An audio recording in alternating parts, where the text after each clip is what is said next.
Assalamualaikum warahmatullahi wabarakatuh. Kami dari kelompok podcast teori komunikasi dengan saya Ledewa Rajataki dengan NIM 24964250. Dengan saya Diafati Jumuti dengan NIM 24964272. Dan saya Muhammad Zakam Taufik dengan NIM 24964267. Di podcast kali ini kami akan membahas teori kultivasi dan teori penggunaan dan kekuasaan.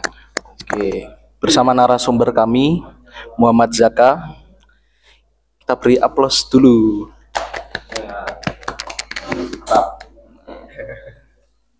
Halo Mas Zaka. Ya, halo Mas Dewa.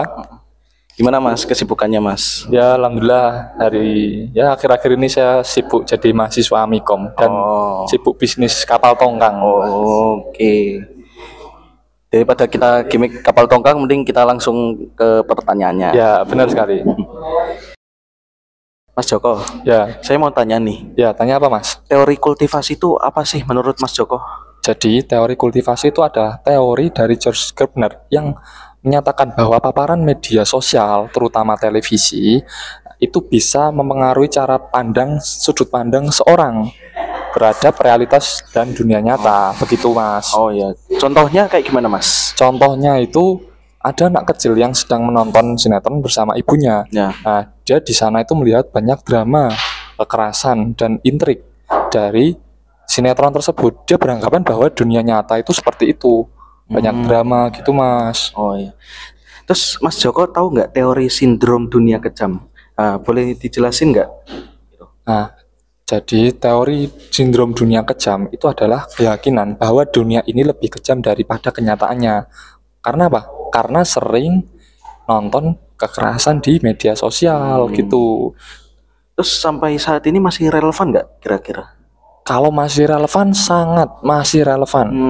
Di era digital sekarang, paparan video ini bisa membuat orang itu lebih cemas, ya, was-was gitu. Ya. Seorang melihat misal ada kekerasan, ada kelitih, ada preman, nah itu mereka langsung was-was.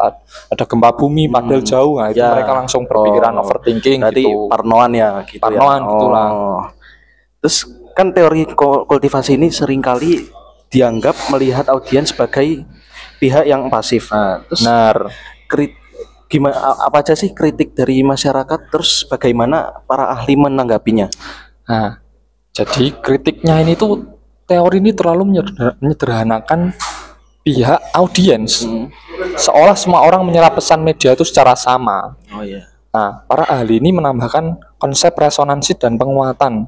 Nah, itu artinya efek media lebih kuat jika isi media itu cocok relate dengan pengalaman hidup yang menonton.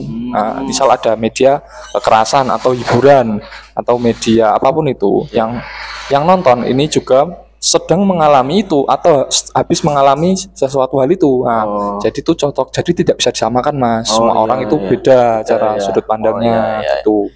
Berarti kayak Gen Z banget ya nih. Ya, ini Gen Z banget. Oke. Terus teori penggunaan dan kepuasan akan dilanjutkan oleh Dia Fadil.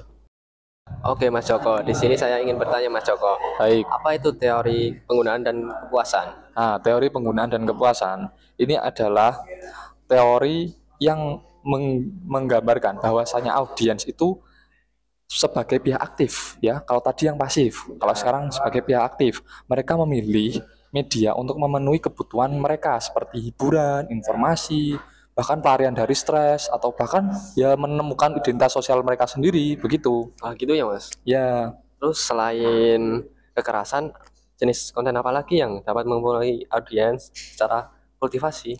Nah, selain kekerasan ini banyak Mas. Contohnya nih, ada gaya hidup mewah, romantisasi cinta, dan standar kecantikan.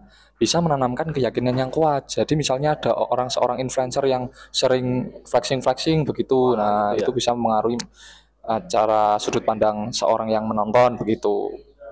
Gitu ya Mas. Ya.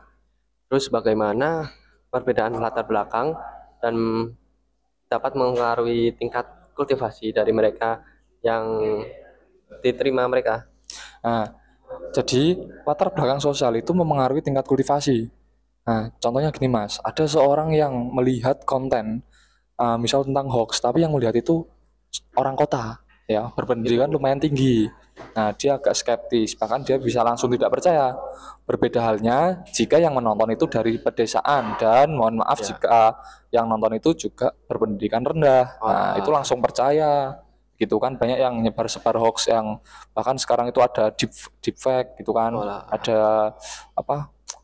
Fake itu yang sering-sering bohong-bohong dari AI itu. Nah, Iya itu sih, gampang ya. mengaruhi. Sama yang Raja Empat itu ya. Ya, yang Raja Ampat itu juga banyak pendapat-pendapat dari orang, ya banyak lah. Pokoknya latar belakang itu sangat mempengaruhi sudut pandang itu ya, seorang. Mas. Oke.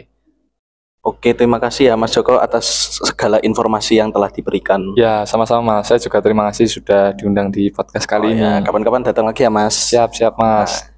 Oke, sekian dari kelompok podcast teori komunikasi. Dari saya mohon maaf. Assalamualaikum warahmatullahi wabarakatuh. Waalaikumsalam warahmatullahi wabarakatuh. Ya.